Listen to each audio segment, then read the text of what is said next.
because it's so embarrassing. It's not really a conversation you can start with people. I mean, it's sort of deemed, not very British or not very, it's, a bit crude to talk about money with people. So, it's not really questions that you ask people. Actually, how much do you save? How much do you spend a day? This episode is sponsored by Saxo Markets. Welcome to the Investing Insiders podcast, where we help you to achieve financial well-being by making smarter money decisions. I'm Brianne. And I'm Antonia. Today, we're uncovering what it truly means to become a master of your finances and why sometimes it might start with something as simple as chatting with a colleague. Joining us today is Mandy Khaira, who runs Little May Day Nursery in Berkshire. She's done just that and now offers financial literacy lessons to her staff and parents. Mandy, welcome to the show. Thank you so much for joining us. Thank you for having me. I'm really excited to be here and to share our story as a staff team. That's incredible. Now, as we know, money can often be a taboo subject which people don't really want to get into. So what inspired you to start offering financial literacy lessons? I guess my background is that I run children's nurseries like you just mentioned, but I've never had any financial literacy myself. So people have always presumed that because I'm a boss, because I run my own business, naturally I would be really good with money. And that's actually not true. I've always had this understanding that actually I'm probably a bit of an overspender. I've never saved as much as I could do. When I started running my own business, I came into a lot of money quickly and just didn't know how to manage that. So I've always been really bad with money. And around May, June time, I came across this book on Amazon. It was trending in, the top 5 or something. And it just had a catchy title, 10 Things I Love About Money. So I thought, I'll try that. I didn't really expect much. I just thought, I'll have a read. And the thing for me was that there were moments when I started reading the book where I was faced with some really uncomfortable truths about myself, things that I was reading in the book, and what should have been kind of light bulb moments really for me were just so uncomfortable. I actually put the book down a few times and was just like, oh my gosh, I know that's me. I know I'm doing that. And it was just this realization for me that I really needed to manage my money better. But I always knew I needed to do that. Never really knew how, never really knew who you go to. And it's not really a conversation because it's so embarrassing. It's not really a conversation you can start with people. I mean, it's sort of deemed, not very British or not very, it's, a bit crude to talk about money with people. So, it's not really questions that you ask people. Actually, how much do you save? How much do you spend a day? They're not really things that we talk about. So I started a conversation at work in the staff room. And because I run children's nurseries, most of my staff are young girls. I employ about between 90 to 100 staff. And I was just in the staff room and it's like, hey, I'm reading this book. And, it's really made me realize I need to spend better, which is one of the key themes in the book. Because before you can get to saving, obviously you have to learn how to spend better. And that's such a simple concept, but something that goes over our heads. And one of my staff was like, well, actually, I've got a £10,000 debt and I just balance it by juggling it over different credit cards every month. And somebody else was like, well, I just keep spending till I run out of money at the end of each month. And someone else was like, well, I run out of money in the last week of the month and then I can't afford the bus fare to work, so I just call in sick. So all these things were coming up. And then there was a couple of people like, oh, that's really bad. And I was like, no, let's not do that to each other. We're not going to shame each other. Actually, these are all things that we're going through. So what makes one habit worse than another? And that it sort of transpired that quite a few of the staff were in debt. None of them had ever really, truly understood how to manage the money. So they went from school, some of them into apprenticeships, started earning money, just started spending. That's what you do. You get money, you spend it. So we realized that, actually it'd be really good just to talk about it without being shamed, firstly, and then to sort of try and understand what our habits were, how we were going to get over it. So we made this little deal that we were going to get out of debt as a team. We're going to make sure we supported each other. We really understood. So I bought copies of the book for all of my staff team. Wow. So we started a little book club. So we have a monthly staff meeting, and at the end of the staff meeting, we sort of give 20 minutes for a little bit of reading and a little bit of discussion. But then from that, because we had posted about it on our Facebook pages, some of our parents actually have joined. So they come along just for coffee, biscuits, and just to talk about, what we're learning, what we're talking about. And it's not that I'm giving financial advice to anyone, because I'm not in that position. I'm in the same boat as everybody else. I'm still learning, but it's just an open discussion without any judgment. No need to be embarrassed. What are we doing to get out of debt? And what are we doing, based on the themes of the book? How are we learning from this? What were the light bulb moments for each person? What are they going to do better? So, yeah, that's where we are. That's so interesting. I mean, what a great way to get started down that track with your team. I'm just interested in drilling down a little bit about some of the more uncomfortable moments that you read about in that book, which you could relate to yourself, if you're happy to share that. Yeah. I mean, I think the book talks about personality types and mood-based spending, and I've done that a lot over the time, if I'm feeling stressed about something, or if I'm feeling really good about myself, I justify my over expenditure through my emotions, like, oh, I've worked really hard, I really deserve this, or and actually just spend in the moment without ever saving for it or without ever budgeting for it. Just buy it because it's my mood at the time, and then feel a little bit guilty afterwards, or look at the credit card bill afterwards and then feel really bad that, oh, I should have budgeted for this, or I've overspent. So I have that tendency within me to be a bit overexcitable, I know. And a lot of it is justifying it through emotions. So that was something that I really had to think about. My behaviors and my emotions around money, my thought process around it, and what I was doing to get those little fixes out of clothes or makeup or handbags. What was it at the time that gave me that little thrill? But then afterwards, it's unfulfilling. It doesn't last, that feeling. It's a very short-lived feeling. So the book talks about different personality types. And I realized that one of mine is dopamine. I need that little excitement, that little rush. But then afterwards, I'm being what is called an ostrich. I'm just sort of burying my head in the sand and then going through a repeated cycle of doing the same thing. So just that simple understanding has made me more aware. Should I say, I'm not saying I'm completely over it. I haven't mastered, those habits, but I am more aware of it. So, for example, it's my 50th birthday coming up. And, I was in that moment where I was like, oh, I need to treat myself. It's my 50th. I have to have something super nice that reminds me that it's a memory of my 50th. And then I had to talk myself down and it's like, actually, I can, but I should save for it and I should budget for it and I should look at and plan for it rather than buy it just in the moment and just in the excitement of, oh, I deserve it. So lots of things for me have come out emotionally and in terms of the psychology behind my emotions around spending, saving, my thoughts around money.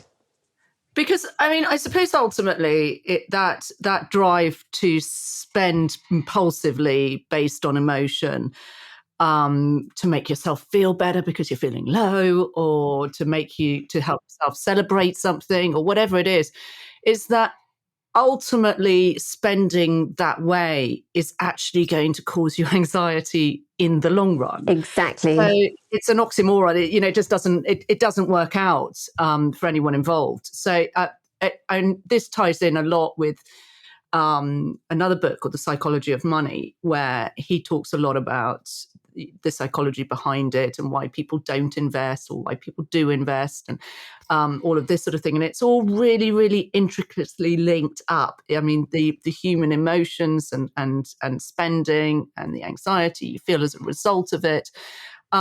But really interesting that you took this into, as an employer, you took this into your workplace. Your staff, what was their reaction like initially? Because money, we're so British about money. Like, there is this real sort of like, we can't talk about it. It's just this sort of secret thing that happens in the background. And if you're very successful, you keep that hidden. And if you're very unsuccessful, you keep that hidden even more. And so you sort of walked into the staff room or whatever one day and brought this up. Yeah, well, I like to sit in the staff room occasionally. Some of my staff have been working with me for 15 years, so we know each other really well. So I was just sat in the staff room and we were generally talking. I can't remember how the conversation started. And I was like, oh, one of my things, I really need to do is manage my money better. I started talking about the book. And I think initially the first reaction from a lot of people, like I said, is that they think I'm a boss. I run a successful business, that naturally I should be good with money. Now, I have people that are very good with money that run my business for me. And, that's why I don't do that aspect of running the business. And I think they just think that they look up to me in that sense, that they just thought I would be really good with it. I would know everything about investing, about saving. The key thing I told them at the time was, we've all been told that we have to save by our parents. And I remember my parents saying, save your money, but they never told me how. And one of the things I took from the book was that actually, more importantly, before you can get to that point of saving, you have to know how to spend wisely. And spending wisely is the key to it. Understand it. And I think this is what the book does really well, is that we all know our habits around money, but how do you break it down? How do you actually make it practical? And there was something in the book that I took away that was a real light bulb moment for me.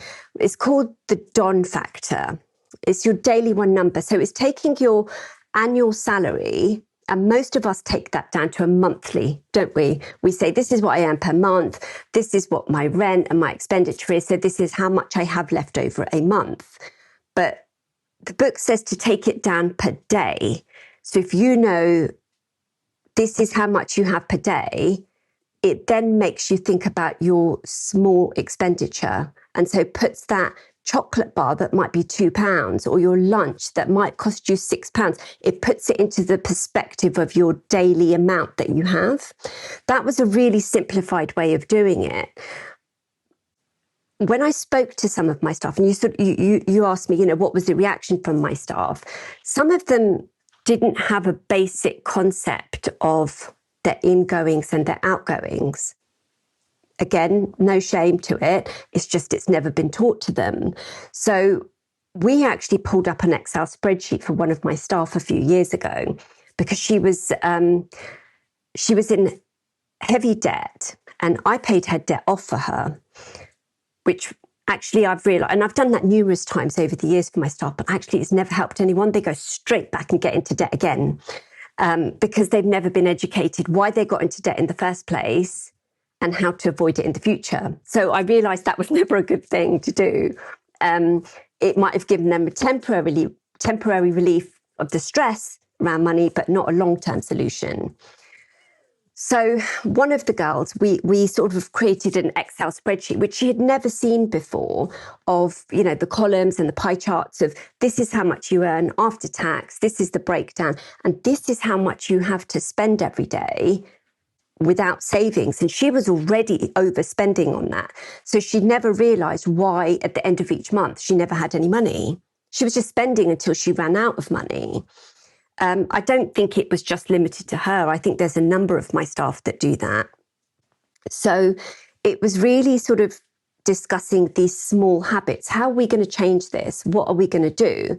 And a lot of them, again, like me, they already knew their bad habits. They were like, well, actually, my meal deal costs this much. I spend £1.80 on a drink. If I brought a 6-pack, or if I brought my lunch from home, this is how much I'd have. On the plus side of it, we did have an apprentice. She joined me as an apprentice when she was 16. She's actually bought her first home. So we were like,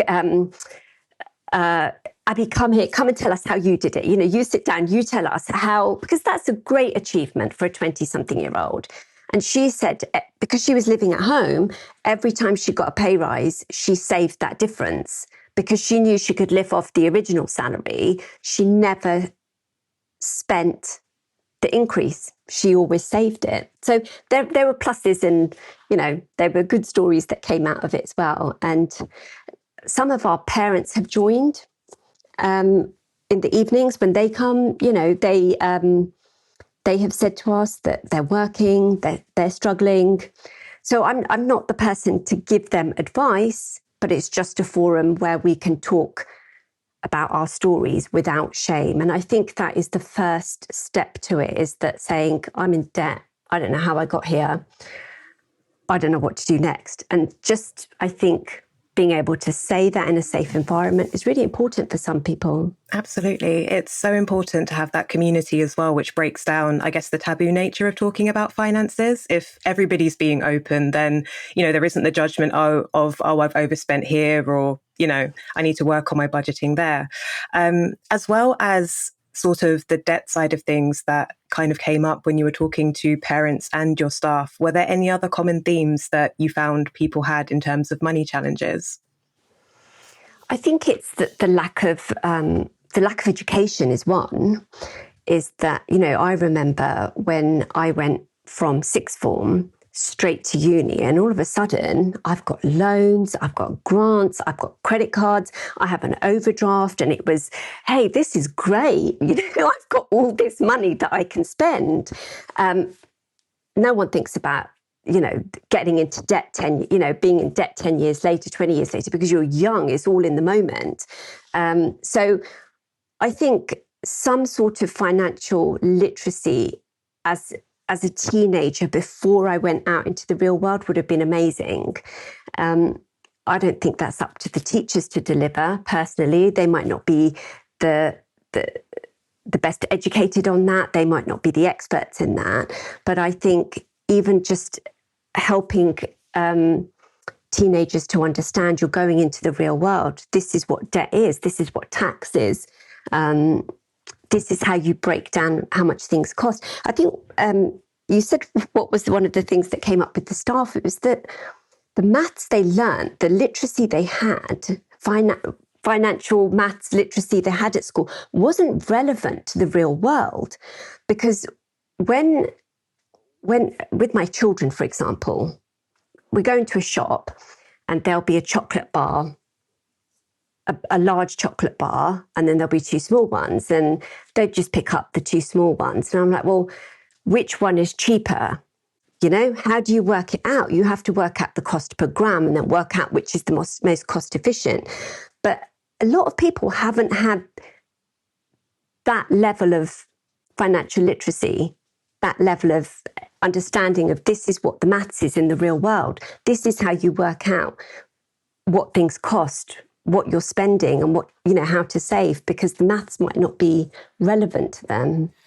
I mean, it's one of the things that we talk about a lot, is this lack of education around finance, and the fact that kids go off to university at the age of 18 and they're taking on £50,000 worth of debt at that point, with no idea about how to manage debt or what that means or how interest rates work, or because the interest rate on that uni debt is very high, and people are paying it off well into their 40s and beyond in a lot of cases, and some people never pay it off.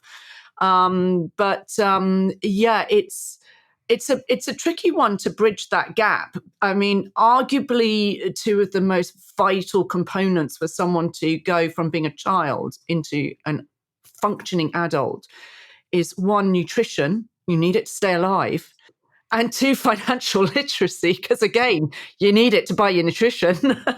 So yeah, we look at it a lot in our industry, and we've been sort of trying to think about how important that is, but how to bridge that gap, and how to make it more a formal part of the curriculum. As you say, not all teachers. I mean, unfortunately, today, a lot of teachers don't have that kind of education themselves. So are unlikely to be able to pass it on. But there are some initiatives popping up around the place now, and I've seen people going into schools and broaching this subject with kids.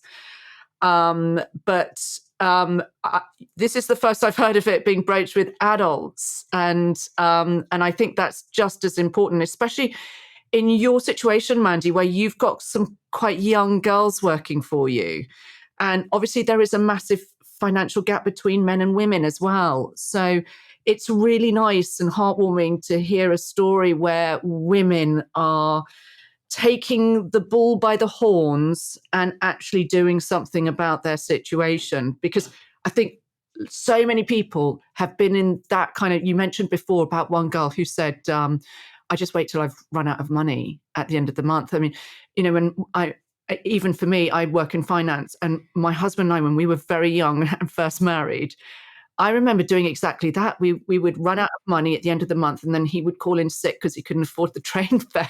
And you just lived your life on the edge like that. And the stress of it was just insane. Yeah, and I think that's the key as well, is that understanding these girls are young, most of them are young. So then every month they've got that stress of, I've run out of money, I can't get to work, I'm going to have sickness on my record, I'm going to lose my salary. And then you wait for payday, and then that stress is over, but then the cycle starts again. So the stress around money is very real. For it's on different. It's a meter. It's a parameter, isn't it? For everyone on that spectrum has different levels of stress. If you've got children, you have different stresses. But even for a 16-year-old who is running out of money at the end of each month, that stress is very real. So one of the things is that we're talking about is, let's be in control of our money, not the money being in control of us. So not the money controlling our emotions, how we feel, what we can do. So it's, again, understanding the concepts within the book to actually see, can we implement this? Or how can we implement parts of this to improve our emotions? And is it going to improve sickness within the company? Is it going to just help people get to work and be able to talk openly and not be scared of saying, I'm in a really bad way, I'm not managing my money? And I think also we're quite lucky. We've got a really lovely, close-knit family type of feel within the business, but some places might not. So some people don't. Who would you go to if you were really struggling and you didn't know? Even for people on a good salary, 40, 50, 60,000 pounds, you still have to know how to budget that and how to manage it. It's a lot for people.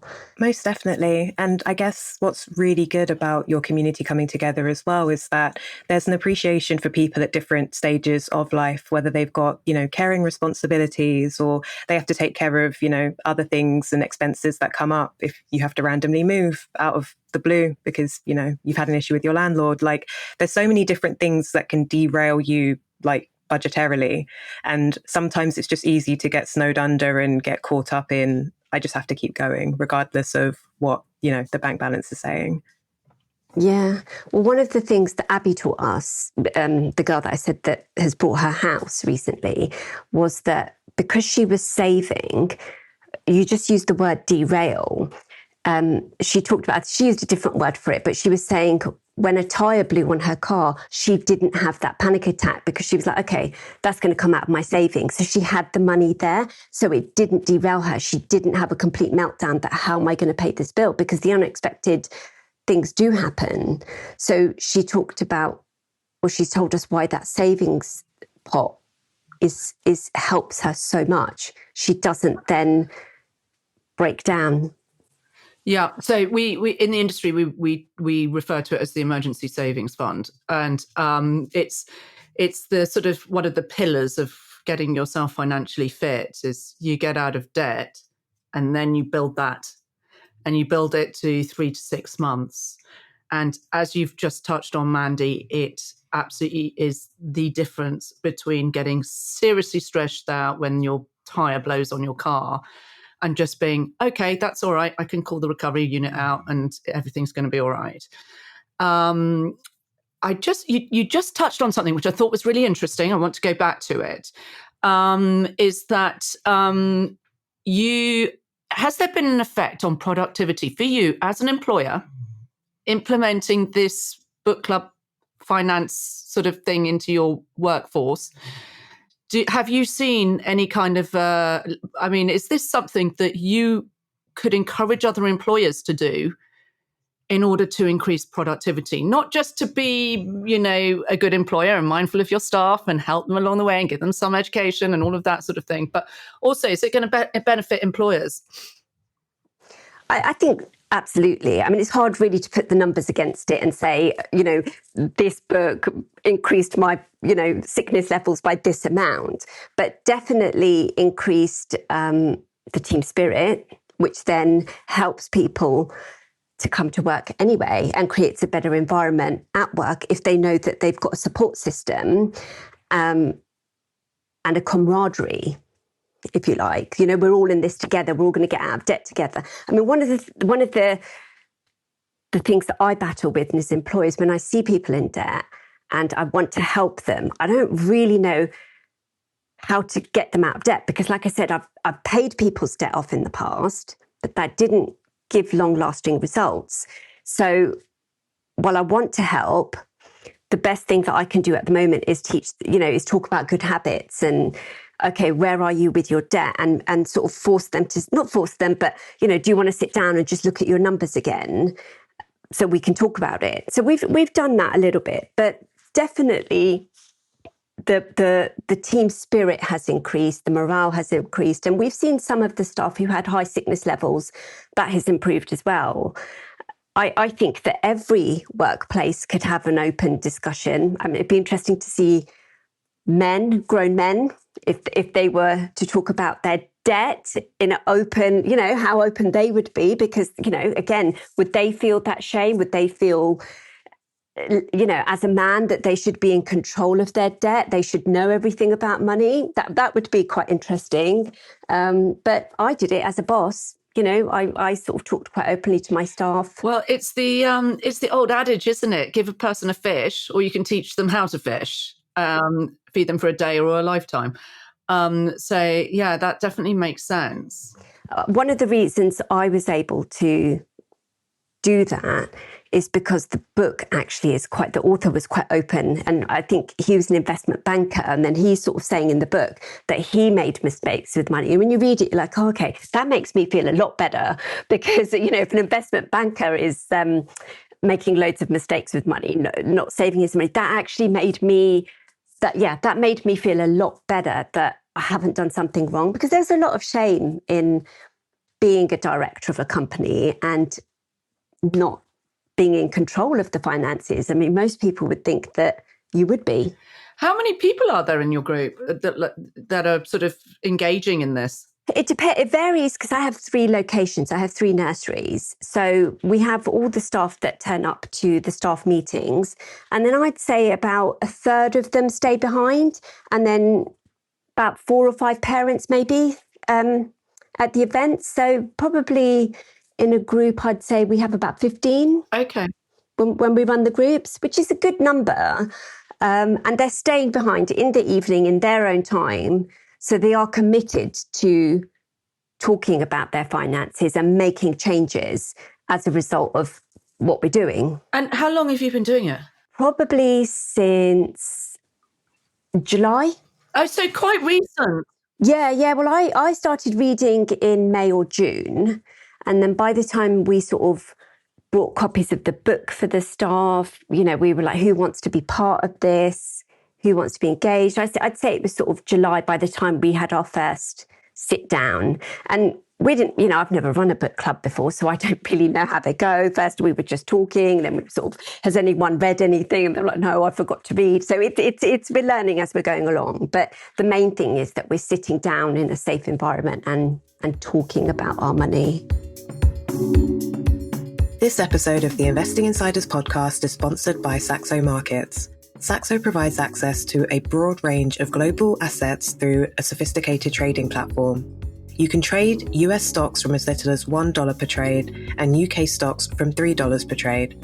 Please remember that all investing involves risk. The value of your investments can go down as well as up, and you could get back less than you invest. Terms and conditions apply. Visit Saxo Markets to learn more.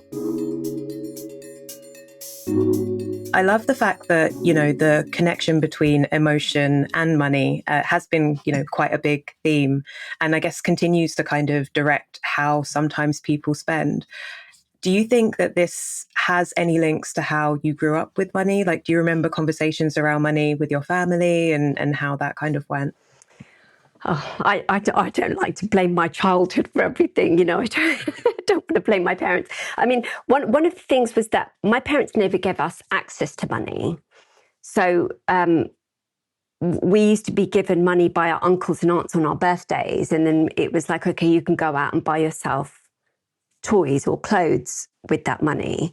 But we didn't earn the money. Like, we didn't have pocket money.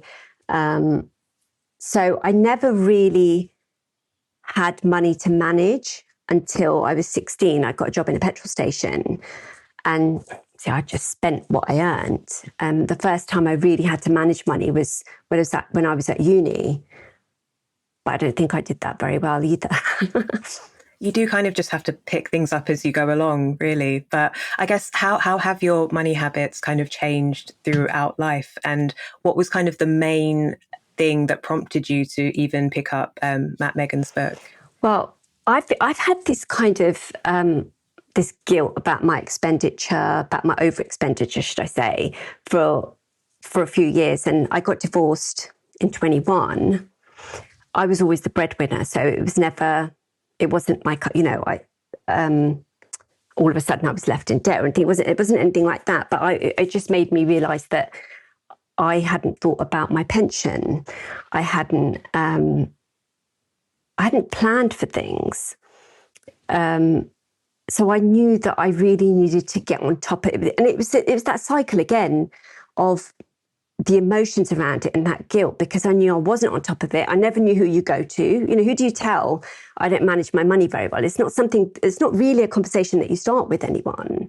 So it was a series of events that, I knew I needed to do it. I didn't really know how. I didn't know who you go to. And the book just, I was just scrolling through Amazon. It popped up and I bought it. And I hadn't completely read the book to the end. Like I said, there were so many light bulb moments or uncomfortable moments for me when I was reading it that I just knew it just made me realise I need to do something about my finances and get in control of some of my habits. But knowing what those habits are and understanding them is the first step to it. Are you seeing your staff engaging with some of these things that are being raised by the book? Is there change in behaviours or change in outcomes or anything? The change, the most obvious change in outcome is one of the things that we looked at was the small habits.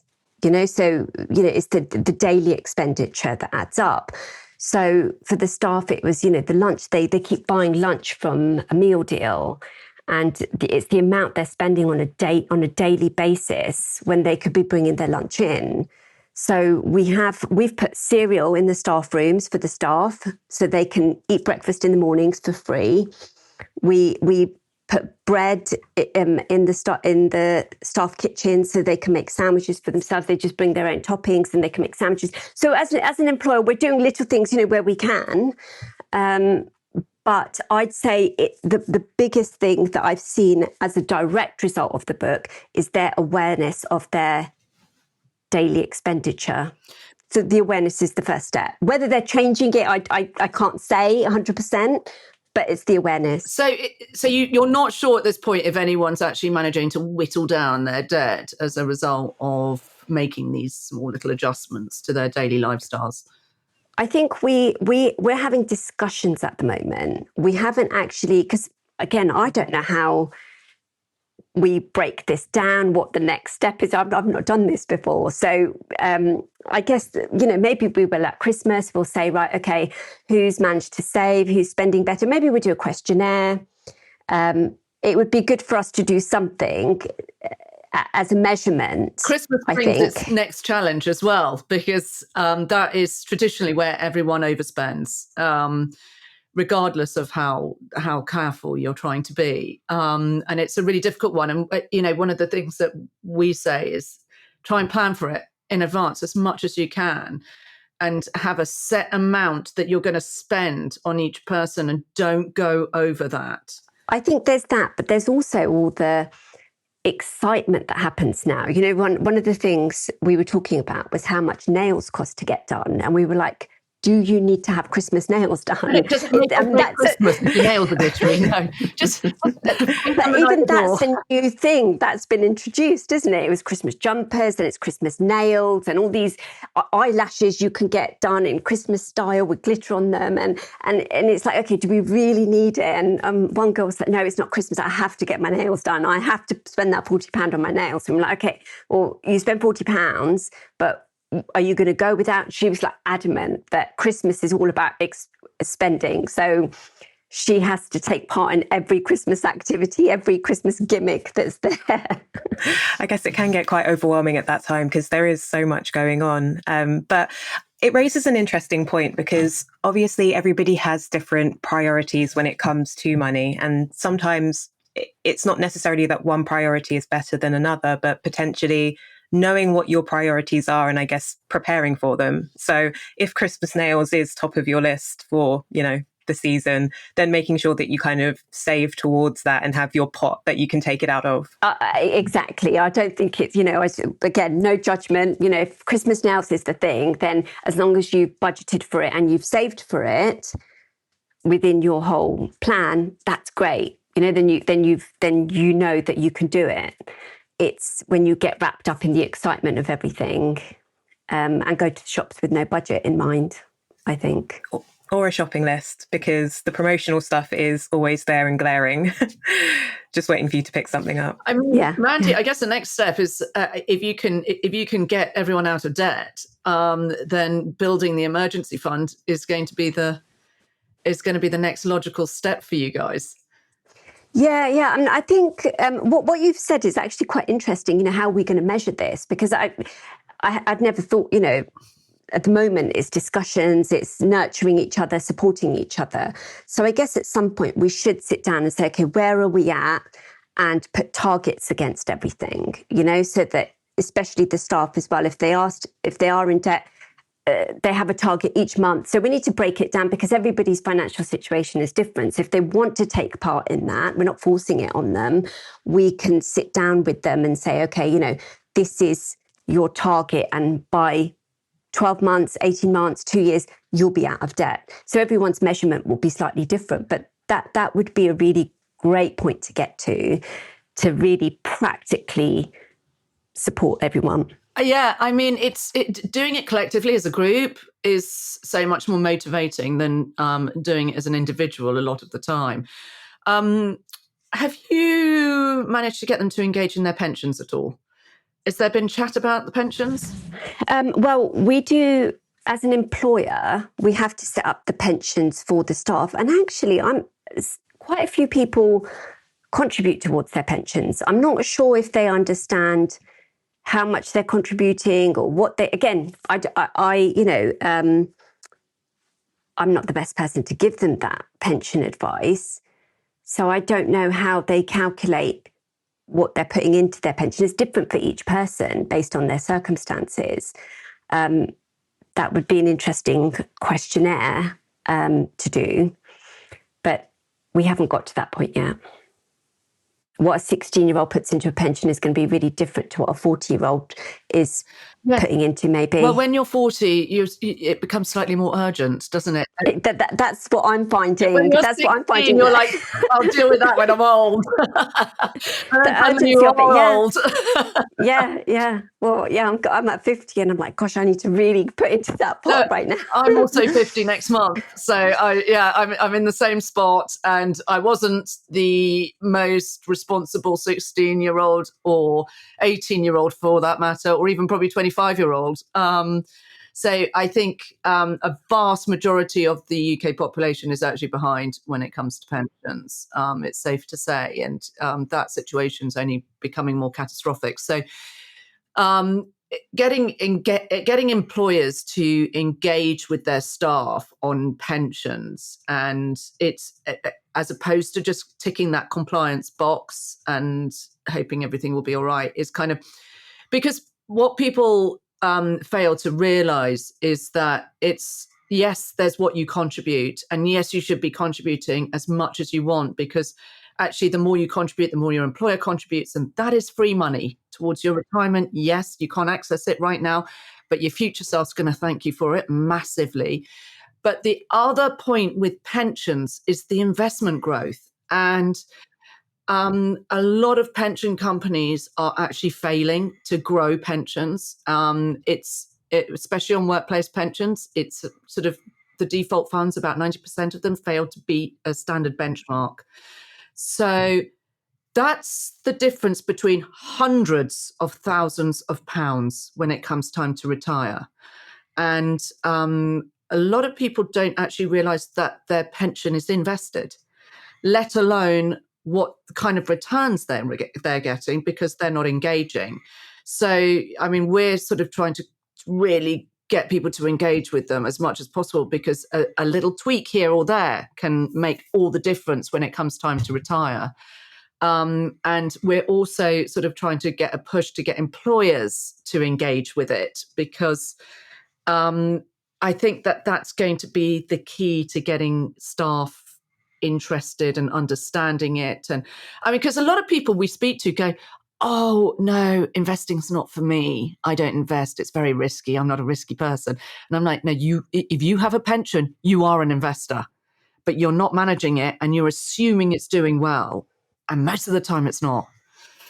Yeah, I mean, even now as you're talking, some of it's quite overwhelming as you're talking, because all of this, the language that you're using, even, I mean, I have a pension and I'm overwhelmed right now, and I'm like, oh my gosh, I don't do that. Have I done the wrong thing by my staff? Yeah, and I was trying to understand. I asked someone the other day what an ETF was, and he explained it to me, and it just went straight over my head, and I still don't understand. So I think, again, that becomes, as an employer, my background isn't finance, so I've chosen a pension company, but it's a massive responsibility to put on an employer to say, okay, you're responsible for how the money is invested for all of your staff. And then when you open it out and you say, okay, let me research this, you just get bombarded with everyone selling you things. It's a lot. So how when you're saying you're encouraging employers to do that, how? We kind of identified that there is a lot of financial jargon out there, and it just confuses what is actually doesn't need to be such a confusing topic at all. The way we've gone about it is that we kind of went through all of the different pension schemes. So these are the companies that you pay your pension into, and they put you into what's known as a fund, which is a group of assets, a group of investments, companies. It'll be companies, bonds, gold, things like that your pension will be invested into. And we analysed all of those and their fees, because the fees vary wildly, and the fees that you pay, again, make the difference between hundreds of thousands of pounds. So we analysed all of the fees, and we came up with a sort of best of list of those companies. And we're a completely independent third party. So, we can't be swayed in any way. And then we looked at the funds, which is where your money's actually invested, and what kind of returns every year that they were managing to get for people who had pension savings. And we pitched them all against each other, and we put it all into a tool. And you literally just put your pension company and your fund into the tool, and it does all of that work for you. And it tells you the best fund in your risk category and the worst fund in your risk category. And that's information that literally non-finance, very normal people can use to make little adjustments in order to get better returns. Because if your pension is being poorly managed, then if it's poorly managed after sort of, say, 5 years, you've given them ample opportunity to get you good returns. And if they're not managing that, then it's time to look elsewhere, maybe. Yeah, that's interesting. I mean, we haven't got to that point yet. So I mean, that might be a nice little add-on down the track for you and your team. I mean, what you're doing for your team is already well beyond anyone else that we've spoken to, isn't it, Brianne? It's truly invaluable. It's so valuable. Bringing awareness into the personal finance space and making it part of a normal conversation, because, you know, like it or hate it, money is a big part of the way that we go about life. And the more that you can think about what you're doing and see if it aligns with what you want in the future and how your present looks, that's the most important thing. Yeah. Well, I think one of the things that I've heard a lot with young girls, and it's sad that this is still the norm, is that they think that when they meet a rich guy, their money problems go away, you know? And so we hear that so much. It's so 1940s. Yeah. Well, I remember, so when I was about 9 or 10, I remember saying to my mum, and I really clearly remember saying this, that when I'm older, I think I'm just going to fly around the world in a private jet. And my mum said to me, I'll never forget, she went, "Oh, you're going to have to marry a really rich man if you want to do that." And that was her words to me. And the irony of it was that when I got married, I was the one that earned and my husband didn't at the time. So, but it's that mindset. And a lot of the girls think that they're only, you know, this is just my situation because I'm single, or when a man comes in, then it will be taken care of. So we spend a lot of time talking to the young girls that you need to empower. You know, you've got yourself a job, you're earning really good money, you know, we pay well, so you need to empower yourselves. And it's not all of them, but there are a few. When we hear that, because we're in our 50s, you know, we're like, no, you're not doing that. This is what you're going to do. Even if my daughter was married to a really rich guy, I'd be like, no, get your own money. Don't have anyone telling you how to manage your money or looking after your money or anything. The amount of, I mean, I've known women who have been in a situation like that, which many people think might be quite a cushy situation, but when it goes tits up, it goes wrong really badly. Yeah, and it's not your money. It's not your money. So, yeah. But we do. So that's something as well that is a regular discussion that we have. So I mean, I feel a huge responsibility having staff and having young girls that, you know, we need to nurture them and take care of them. So yeah, these are just some of the discussions, some of the things that come up. I mean, I can see you getting quite far with this, actually, Mandy, because I think you've obviously managed to get people interested. You've managed to get the conversation going. People are looking at their debt. They're looking at their daily expenditure, and they're making little adjustments already that are that those little tiny adjustments could have a massively significant impact on the rest of their lives. And where you go next with this is kind of infinite. I mean, there are so many places that you could go with it. And you obviously, you have business sense and you're obviously bright and everything like that. So for you to learn the next steps wouldn't be out. I think that the next step really would be to get somebody else involved. I think you have to realise what your strengths are, what your weaknesses are, and if we want, where you just talked about pensions, there's no point in me sort of pretending that I will understand it. I think we would have to get an outside person teach us about that and understand it before we can make decisions. And I think we need to do the same with this group as well. We have reached out to the author of the book, Matt Meggans, and he joined our Facebook fans page, but we haven't quite started this. He said he was away, so he hasn't quite started the discussions on that. But he said that he was really happy to talk to anybody, use a case study. He was really keen to get a case study going and help like one person or help someone to actually completely go through the whole process of being in debt and then getting out of debt and helping them through that. So that's really exciting that our fans page will sort of get some traction in that sense. But I think what we might do is get some outside people to come in and speak at our book club meetings. I think that would be better to get, rather than me muddling through it. It's amazing amazing that you've got a Facebook page, amazing that you've had the author engage in the Facebook page.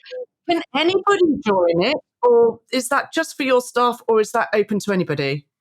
It's open to anyone.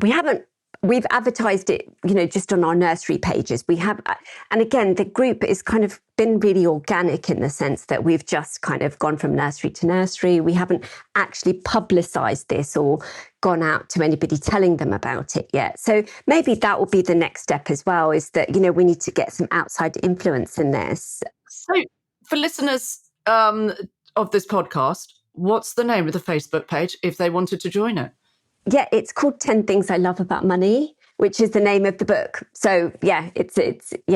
So it's also to not just to talk about our debt and be really miserable about money. It's, the things that we love about money. What has money done to, has it made a positive impact on your life? So we don't, it's not all doom and gloom. We can talk about fun things as well. Yeah. Celebrating those wins is equally important. Exactly. Okay. Well, we'll have to go and have a check out this Facebook page as well. Absolutely. Yeah, definitely. Absolutely. Okay, Mandy. So one quick question. Based on, I guess, everything that you know now about money, if you could go back in time and, you were in the classroom, what lesson do you wish you had learned about money as a child? It's really simple, actually, is to understand what I earn and how much I should spend, or how much out of that earning, what is my daily one number? What should I spend? What should I save? And what should be allocated for bills? It's how to manage that money. I wish I had just understood that and the importance of it and why I needed that. Tremendously important. It sounds like that daily number is the turning point for a lot of the people involved in what you're doing there. That feels like a really important message. Definitely. Mandy, it was so interesting to talk to you, and honestly, we're so impressed with what you've done there. Thank you. If all employers did that, we would all be in a much healthier state all round. Well, you're welcome to come to one of our staff events and share things if you feel that would help them. I would love that. That would be amazing. Mandy, thank you so much for joining us today. It's been an absolute pleasure speaking with you. Thank you so much. Thank you so much for joining our Investing Insiders podcast. If you like the episode, please subscribe and leave us a 5-star review on your platform of choice. For the latest money news and deals, you can sign up to our weekly newsletter at investinginsiders.co.uk/newsletter-page. We've also got a suite of guides, tools, and calculators on our website at investinginsiders.co.uk. You can also keep up to date with us on TikTok, Instagram, and YouTube. Thanks for joining us, and we'll catch you in the next episode.